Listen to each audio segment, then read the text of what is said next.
സാംസ്കാരിക നായകന്മാർക്കെതിരെ നിയമസഭയിൽ രൂക്ഷ വിമർശനം ഉന്നയിച്ച് ജി സുധാകരൻ. കേരളത്തിലെ ബുദ്ധിജീവികളിൽ ഭൂരിപക്ഷവും രാഷ്ട്രീയ പാർട്ടികളുടെ കാലുനക്കികളാണ്.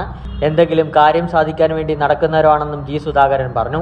അവർ ചിന്തിക്കുന്നില്ല. സുകുമാരൻ അഴീക്കോടും സാനുമാഷിനെ പോലെ ചിന്തകർ ഇപ്പോഴുണ്ടോ? തെറ്റായ നീതിയും നിയമവും തിരുത്തിക്കുറിക്കുന്ന വിപ്ലവകാരികളാകണം യുവജനങ്ങൾ.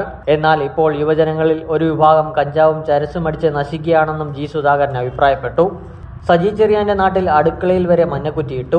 ഇങ്ങനെയുള്ള സർക്കാർ അധികാരത്തിൽ തിരിച്ചു വരില്ല. ഇത് ലോക ചരിത്രമാണ്. ചെയ്തത് ശരിയല്ലെങ്കിൽ 2 സ്റ്റെപ്പ് പുറകോട്ട് വെക്കണം. അത് എല്ലാ പ്രസ്ഥാനങ്ങളും മനസ്സിലാക്കണമെന്നും ജി സുധാകരൻ പറഞ്ഞു. ലോകവ്യാപകമായി കമ്മ്യൂണിസ്റ്റ് പ്രസ്ഥാനം ക്ഷീണിച്ചുകൊണ്ടിരിക്കുകയാണ്. പീപ്പിൾസ് ഡെമോക്രസിയായി മാറുവാനുള്ള ശ്രമമാണ് കമ്മ്യൂണിസ്റ്റ് പാർട്ടി നടത്തേണ്ടത്. എന്നാൽ അതാണോ ഇപ്പോൾ നടക്കുന്നത്?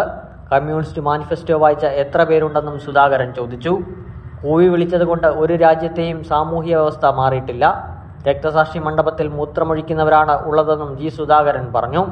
കഴിഞ്ഞ 10-15 വർഷക്കാലത്തെപ്പറ്റി ഭരണ സാമൂഹ്യ മേഖലയെപ്പറ്റി ഗവർണറുടെ പ്രസംഗത്തിൽ കാര്യമായ സ്വയം വിമർശനം വന്നിട്ടില്ലെന്ന് ജി സുധാകരൻ പറഞ്ഞു. യഥാർത്ഥ ധനസ്ഥിതിയെപ്പറ്റി വിവരങ്ങൾ സർക്കാർ ഇറക്കണം. ജനങ്ങൾ അതറിയട്ടെ.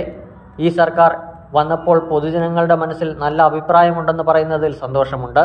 മുഖ്യമന്ത്രിയോട് സ്നേഹവും ബഹുമാനവും മാത്രം. നവകേരളം, നവോത്ഥാന കേരളം എന്ന് പറഞ്ഞിട്ട് കാര്യമില്ല. എഴുതി വായിക്കുന്നതല്ല നവോത്ഥാനം. ഇരുന്നിട്ട് എഴുന്നേൽക്കുന്നതിലല്ല നവോത്ഥാനം. കരിമണൽ കൊള്ളയ്ക്കെതിരെ നടപടി വേണമെന്നും ജി സുധാകരൻ ആവശ്യപ്പെട്ടു.